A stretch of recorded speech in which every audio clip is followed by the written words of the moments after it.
How to render. This has been a very highly requested video since I started my channel. I just kind of never got to it, but I finally got to it.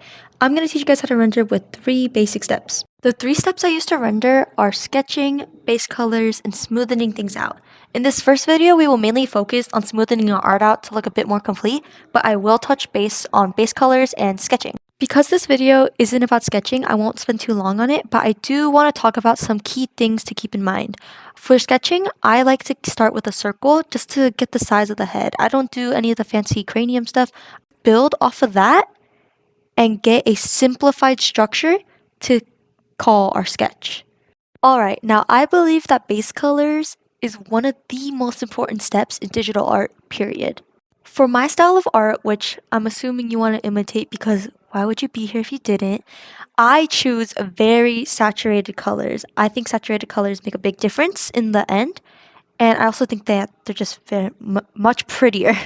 Base colors, like the name, are the base of your drawing. I believe base colors are more important than your sketch. Your base colors can be neat or messy. It doesn't really matter in the end because we will be smoothing it out.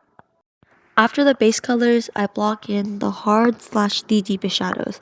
I then add a rendering layer and cover any harsh sketching lines around the nose area. Once you're done blocking in your hard shadows, grab a mid-tone color and use this to define the certain planes of the face and as a transition color from the deep shadows to your base color. For the blush, I low-key got blush blindness, but it's okay. Get your airbrush and freaking blush the crap out of your character's face.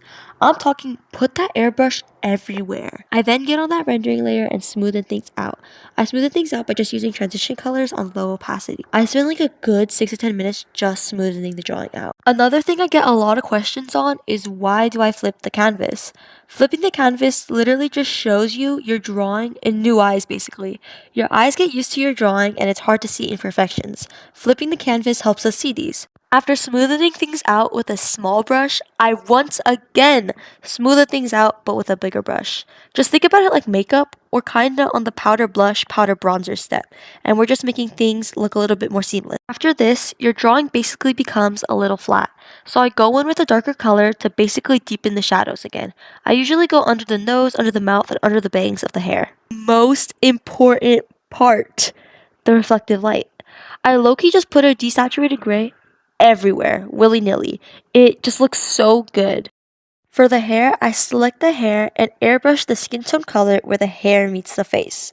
I then use the color we just made to fill in the eyebrows. For rendering the hair, we use the same steps.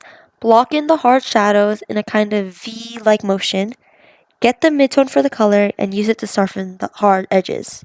I then, like the skin, spend a good 6-7 minutes or something on smoothing the hair. Like the skin, I use another desaturated gray on the hair as reflected light. We are reaching the last details where I redefine things that were lost within the rendering process. I add the eye color and any details to the character that my family suggests. For this example, a little bit of blood. I add the highlight and define the planes of the face because those were lost. Now, the most important part. Add your watermark. Art thieves are insane nowadays. Now we're finished and you get to admire your work. I hope you enjoyed this video because it's my first full-length video. Don't forget to hit that subscribe button for more in the future. Thank you for all your support and I'll see you guys later.